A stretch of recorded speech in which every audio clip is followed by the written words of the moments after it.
You know, when you picture the dangers of the ocean, you picture uh, like a rogue wave. Right, yeah. Or a massive storm. Exactly. You picture splintering wood or Coast Guard helicopters fighting hurricane-force winds. I mean, the sheer violent physical power of them. Oh, for sure. It's a primal struggle, right? Man versus nature. Yeah, and it's a story we've been telling for thousands of years. It's terrifying. But, well, it's a risk that every sailor inherently accepts the moment they leave the dock. We have an evolutionary understanding of that kind of physical danger. Like the deep water makes total sense to us as a threat. Right. But today's deep dive reveals a totally different kind of drowning. Yeah, this one is, it's quiet. It is. We're looking at a landscape within modern commercial fishing that is just as lethal to a fisherman's survival as a Category 5 hurricane, but it doesn't make a single sound. It is just a quiet, sterile, administrative destruction. And we are working from a really fascinating and frankly deeply unsettling grounding source today. Yeah, it's heavy. It really is. It's a remarkably thorough document titled A New Hampshire Fisherman's Tale by Derek Fisher, and it was edited and compiled by his business partner, Sean Dempsey. Which is such an important detail because this isn't just a memoir, right? No, not at all. What makes this compilation so vital is that it functions as both a personal narrative and, well, a massive evidentiary file. Right, like a legal dossier. Exactly. We aren't just reading Derek's recollections. We actually have his official legal correspondence, his private medical records, and the actual verbatim transcripts from government board meetings. So the mission for our deep dive into this material today is to trace the exact mechanics of how a single administrative technicality, I mean, literally a simple missed deadline on a routine form, just entirely wiped out a small independent business. Yeah, staggering. We are going to unpack the massive regulatory architecture that surrounds independent commercial fishers today. And most importantly, we need to examine the profound human cost. Right. What happens when a system is designed to prioritize absolute rigid compliance over basic empathy?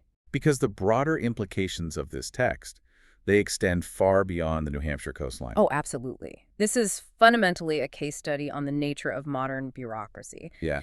It forces you to ask, what happens when the systems we build to manage our society scale up so massively that they become completely detached from the human beings they are actually supposed to regulate? Right. So let's start by getting to know the man at the center of this file. Derek Fisher. Derek Fisher. He is nearing 50 years old. He has fished commercially for 30 years, and for the last 15, he has been a commercial lobsterman operating out of Hampton Harbor in New Hampshire. And the source material paints a very vivid picture of a deeply solitary individual.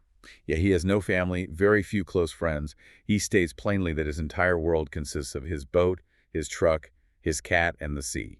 Which is kind of a requirement for the job, honestly, that Right. solitary nature is practically a prerequisite for this specific kind of fishing he does. Because he operates year-round, right? Yes. And to understand why that is so grueling, we really have to look at the biology of the Onkruk lobster and the geography of New Hampshire. Okay, break that down for us. Well, New Hampshire has a tiny coastline. It's only about 18 miles long. And the jurisdiction of state waters extends exactly 3 miles from the shore. Right. So during the spring and summer, lobsters are pretty plentiful in those warmer, shallow coastal waters. But when winter hits, the water temperature drops, and the lobsters migrate. Precisely. They seek the more stable, warmer temperatures found in the deeper offshore trenches, so they move out into federal waters, which are 10 to 15 miles offshore, sometimes even further. Which means Derek has to follow them. He does. And he doesn't do this for, like, the thrill of winter sailing. He does it because the economic reality of his life demands it. Yeah, he writes, quote, "If the catch ain't good this week, I don't eat. I can't pay rent." Wow. So in the dead of winter, usually in February, he is navigating a one-man boat 15 miles out into the freezing Atlantic. Dealing with ice accumulation on the deck, massive swells, biting wind. It's brutal. And out there, in that extreme environment, we really see how deeply his identity is fused with the labor itself. Well, definitely. The act of catching 400 pounds of lobster a day as a solo operator, it isn't just a job for Derek. It is his fundamental purpose. Yeah, he describes this profound sense of clarity on the water. He notes that the ocean is brutal, but it operates on absolute truth, like it never lies to you. I love the passage where he compares his work to a musician. Yes. Oh, that was incredible. Right. He says you can watch a master pianist play in the dark. They don't have to look at the keys. The music just washes over them, their fingers moving with a deftness born of decades of muscle memory. And he admits he doesn't have a musical bone in his body, but out on the water, he performs a solo dance. Yeah, the melodic notes are the sounds of pulling heavy metal traps from the deep, analyzing the catch, measuring the lobsters with his brass gauge. And rebaiting the traps. He does it all intuitively, just letting his body take over. That visceral, almost symbiotic connection to the physical labor of fishing is Mm. so essential to understanding what is ultimately taken from him later on. Right. He is a craftsman whose body knows the rhythms of the sea way better than the rhythms of the land. But Derek's way of life is fading rapidly. It is. The source material highlights a really staggering statistic.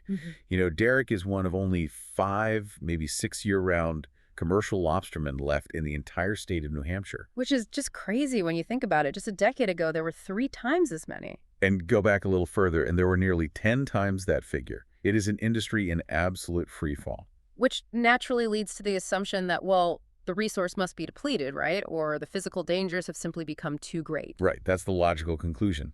Like navigating your childhood backyard blindfolded. The ocean is dangerous but familiar, so what changed? Here is the critical pivot in Derek's story. The ocean isn't what's driving these independent fishermen out. Wait, it's not. No.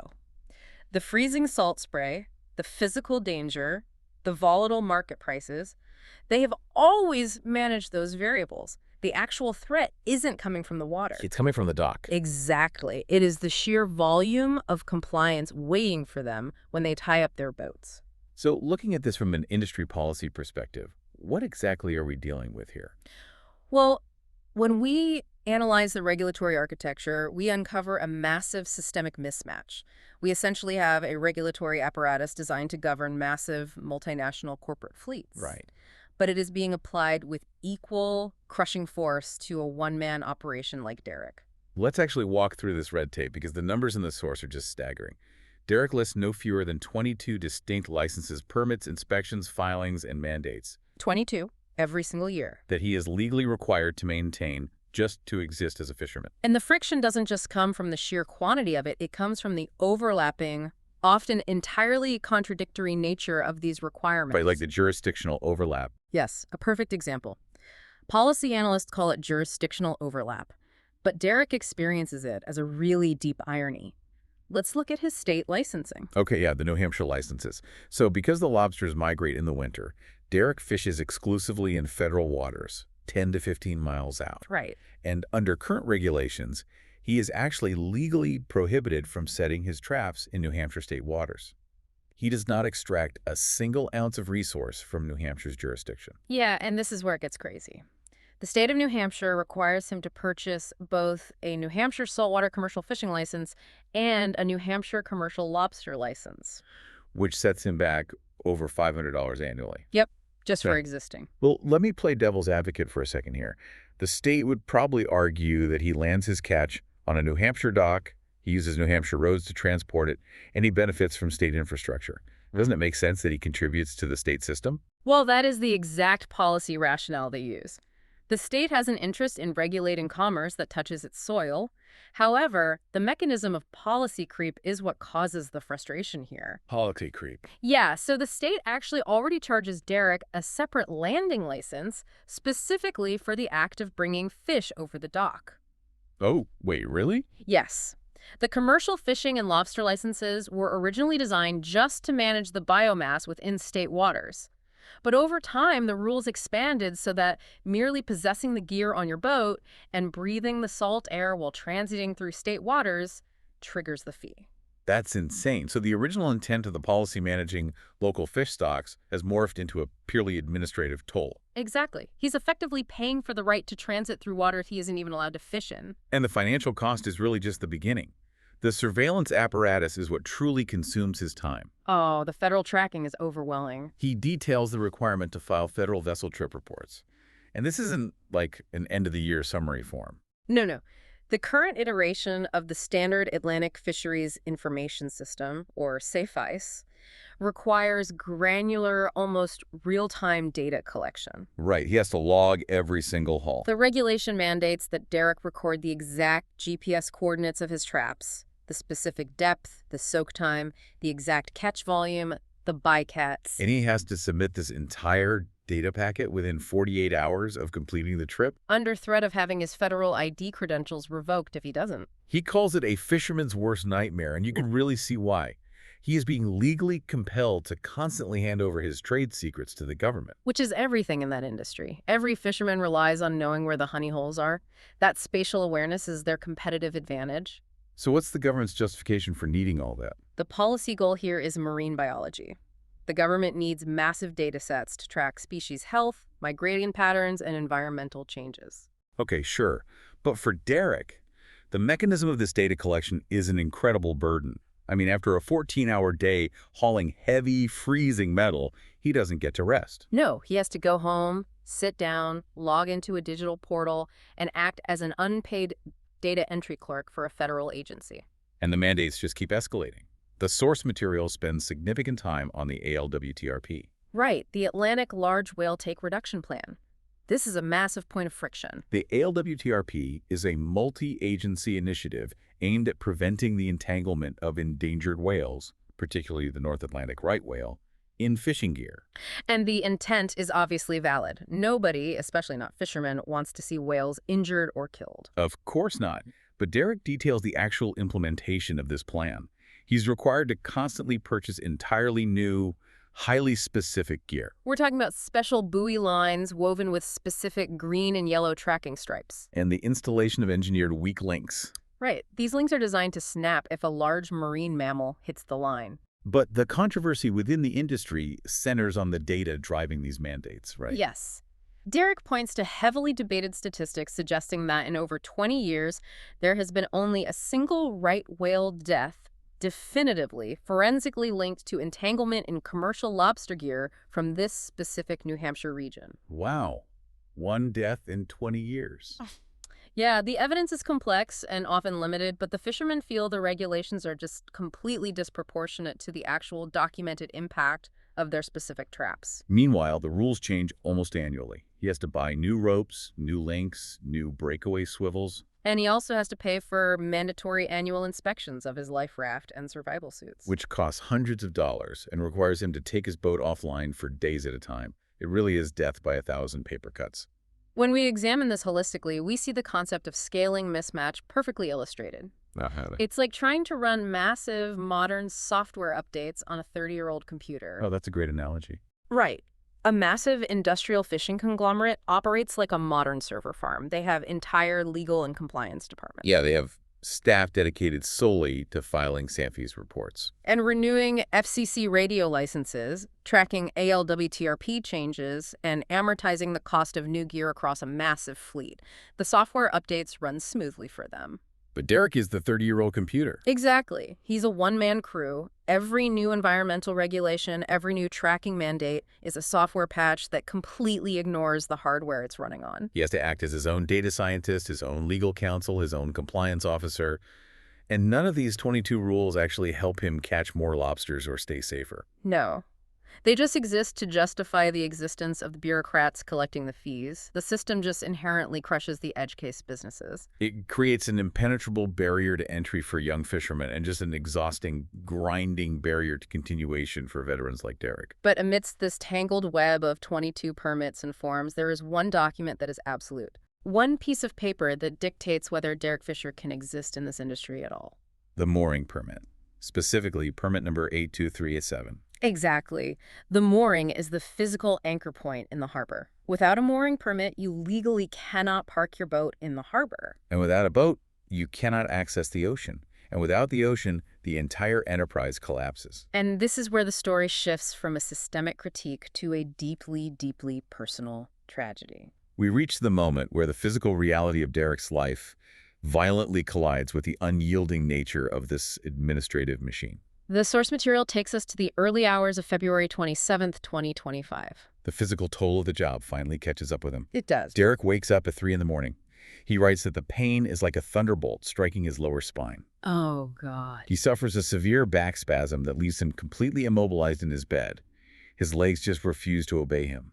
The room is spinning. We have to contextualize this injury, too. I mean, he is nearly 50 years old. He has spent 30 years absorbing the shock of massive ocean swells through his knees and spine. Decades leaning over the gunwale of a boat, hauling heavy metal traps that weigh 40 pounds dry. And significantly more when they're loaded with catch and soaked in seawater. Pulling those up from the deep ocean floor day after day, his body is structurally breaking down. He notes that he has relied on over-the-counter painkillers, prescription muscle relaxers, and sheer grit just to maintain his baseline mobility for years. And on February 27th, the grit just isn't enough. No.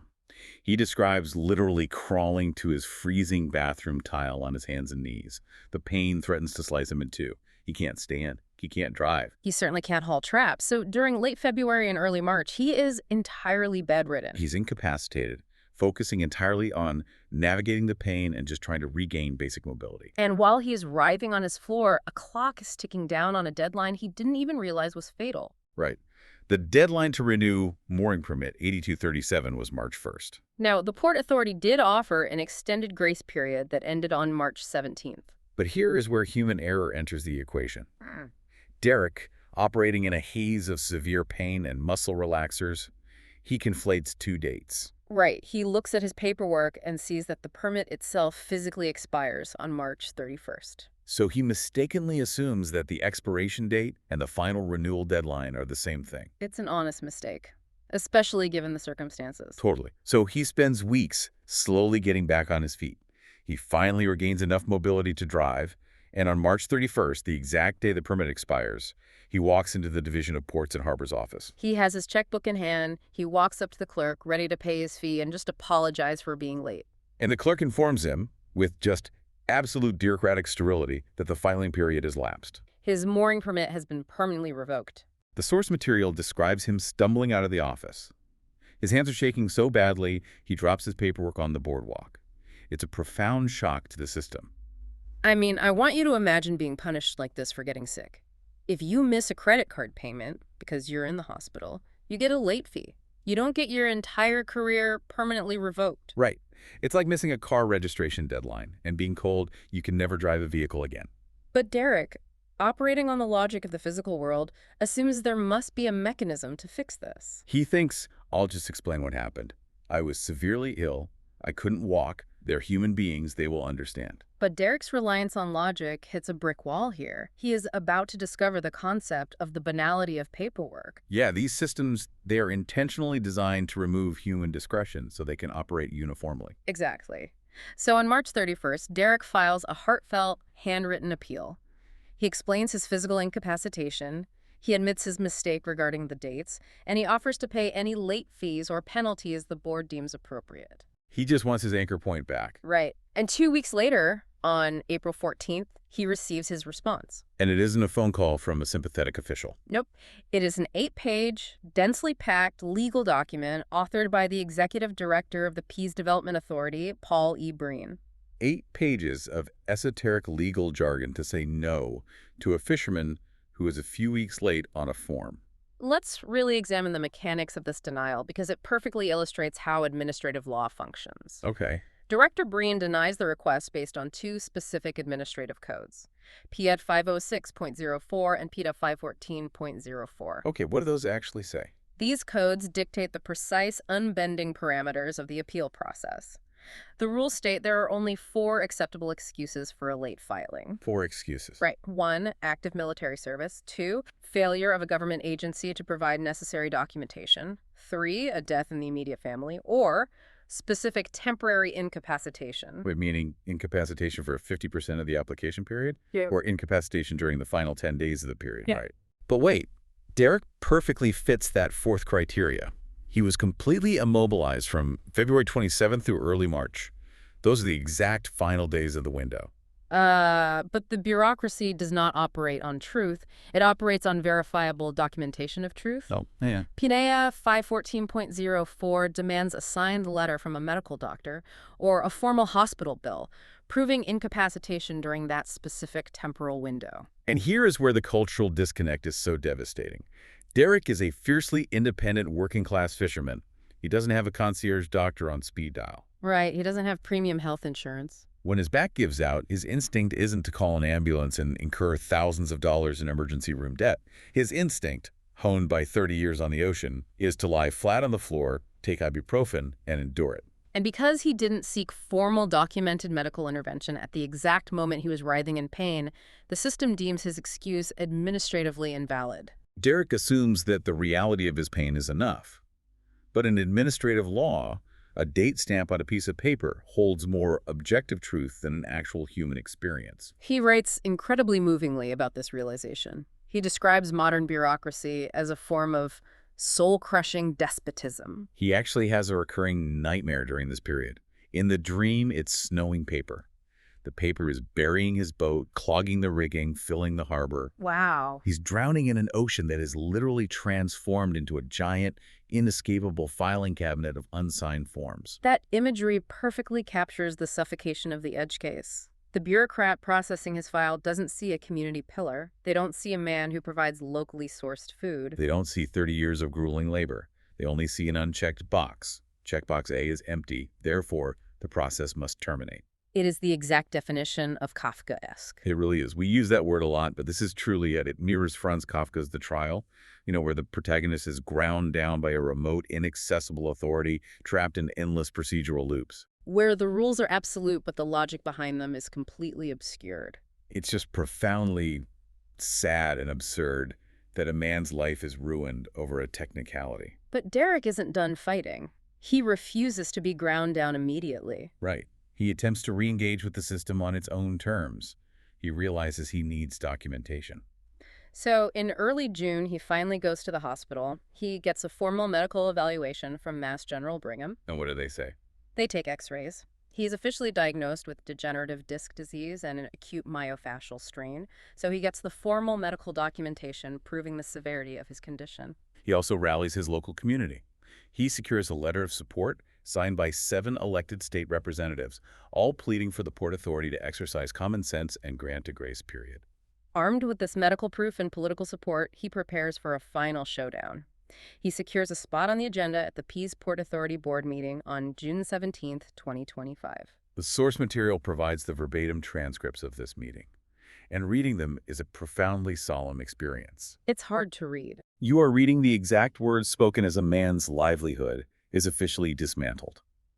Derek arrives with his business partner, Sean Dempsey, who steps up to speak during the public comment period. And Sean attempts to inject logic and proportionality into the proceedings. He points out a glaring inconsistency in how local port authorities govern compared to other state agencies. Right. He explicitly tells the board that no other New Hampshire permit, license, or registration permanently revokes a citizen's livelihood without at least offering the ability to pay a punitive late fee or enter a remediation program. He leans into that mortgage analogy we talked about. He looks at the board members and says, "It's like missing a mortgage payment by 2 weeks, and the bank just instantly takes your house and sets it on fire." And then he tries to submit Derek's newly acquired medical evidence from Mass General, the definitive proof of his debilitating injury. And here we witness the ultimate defense mechanism of the bureaucracy.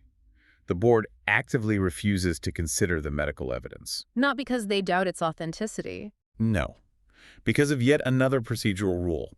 They cite PETA 514.07, a rule stating that any new evidentiary material must be formally submitted at least 5 days prior to the meeting. But Derek tried to do that. He did. The file shows he attempted to submit the medical records on June 5th. And the authority mailed them back to him.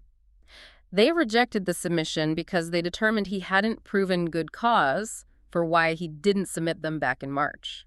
It is an infinite loop of procedural rejections. Every time he provides the answer they demand, they change the question. Let's carefully examine the dialogue of the board chairman, Stephen M. Dupree. Yeah. When confronted with the reality that this decision will permanently end a 30-year veteran's career over a scheduling technicality, Chairman Dupree's response is purely administrative. Right. He acknowledges that Derek suffers from back pain, but notes that Derek had been seen working on his boat during other parts of the broader appeal period. Completely ignoring the specific window of acute immobilization. And then Dupree delivers the fatal phrase. He says, quote, "The rules don't say if you've been a long-term permit holder, well, do you get an extra special appeal period? We don't have equitable powers under those rules." We don't have equitable powers.